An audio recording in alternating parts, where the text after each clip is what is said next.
Today I'm cooking fish head curry inspired by my friend's sister who is from Kedah. The curry is rich and creamy, yet not overpowering, pairing perfectly with the natural sweetness from the fish head. This recipe is for 8 to 10 servings. Let's start off with marinating 1.2 kilograms of fish head with half tablespoon of salt. Sprinkle it with half of the salt, rubbing and turning the fish to marinate evenly. Today I am using super fresh grouper fish head. I just got it from the supermarket and have asked them to cut into serving sizes. Otherwise, it will be difficult to cut such a big fish head into these sizes on my own. Turn the pieces around and sprinkle more salt. Then spread the salt evenly. Leave it aside for now. Next, make the curry paste.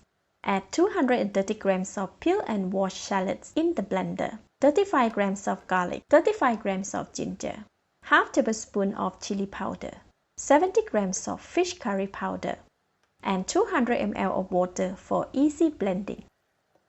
Let's blend it.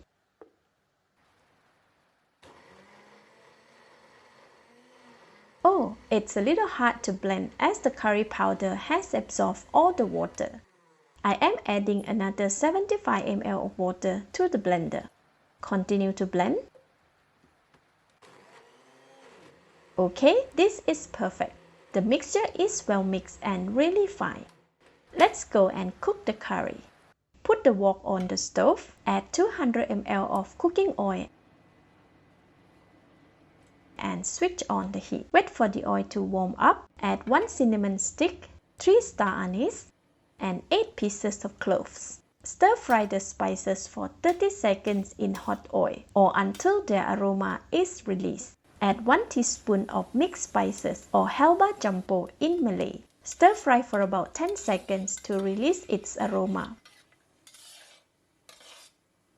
Strip the curry leaves from 5 stems and drop them directly into the hot oil, stirring until a sweet curry aroma is released. Next, pour in the blended curry paste, scraping the side of the blender with a spatula. Stir and mix until well combined with the oil and spices. By the way, there is still some curry paste in the blender, which would be wasted. So I am pouring about 200 ml of coconut milk in the blender to dissolve most of it, and adding the mixture to the wok.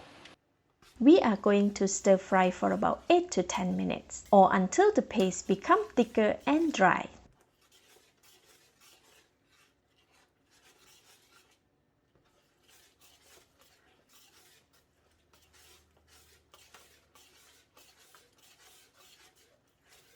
After 8 minutes, the curry paste has become really aromatic and quite dry. Look at the consistency. This is perfect. Add 1.3 liters of coconut milk.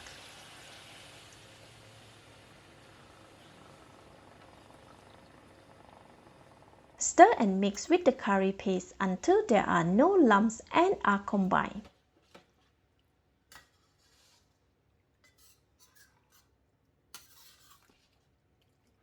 This is great. Add 4 pieces of asam kepeng or tamarind pieces. These add a little sourness to the curry. Fish curry need to have a little sourness to counter the fishy taste and smell. Raise the heat to medium-high and bring the curry to a boil. After 8 minutes, the curry is starting to boil. Stir to mix so we can prevent the curry paste from sinking to the bottom of the wok.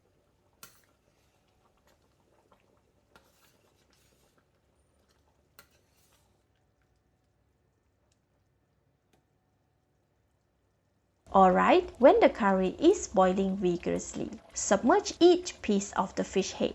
Gently put them in one by one around the wok. Avoid stirring until the fish are cooked. This is to prevent the fishy water from being released into the curry. If some of the pieces are not fully submerged into the curry, scoop the hot curry gravy and pour it over the fish. Cover the wok and braise it for 6 minutes. As the gravy is quite thick, the curry paste can get stuck at the bottom. So make sure to gently scrape the bottom of the wok with the spatula to push the curry paste without moving the fish too much. I am also rotating the wok as some of the fish are cooking faster than the other. Alright, cover the wok and let it cook. After 6 minutes, all the fish should be cooked. I want to be sure that they are evenly cooked, so I am moving the bigger pieces from the side to the center of the wok. Arrange the fish pieces nicely around the wok for even cooking. Give it a taste. More seasoning can be added if preferred. For me, I am adding 1/8 teaspoon of salt and half tablespoon of sugar. Lastly, add 200 grams of cut tomatoes or 2 medium-sized pieces and 240 grams of okra or lady's fingers.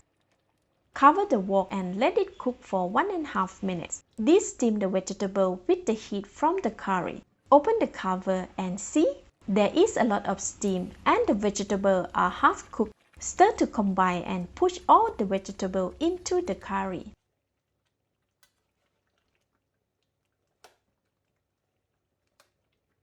Cover the wok and cook for another 1.5 minutes for very crunchy okra or 3 to 4 minutes for tender soft okra.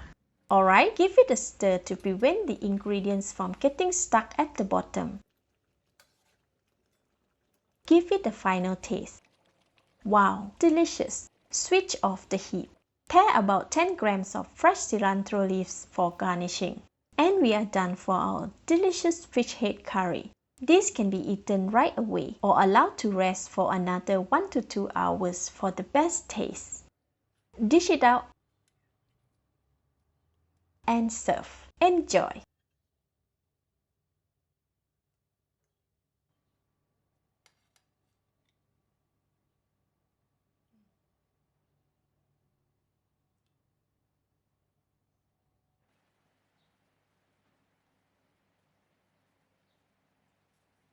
Let's eat!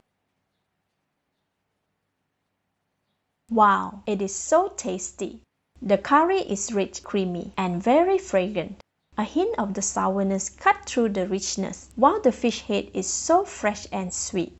It is so good. It will be even better with basmati rice. Enjoy! This is Home Cooking with Somjit. Thank you and bye-bye!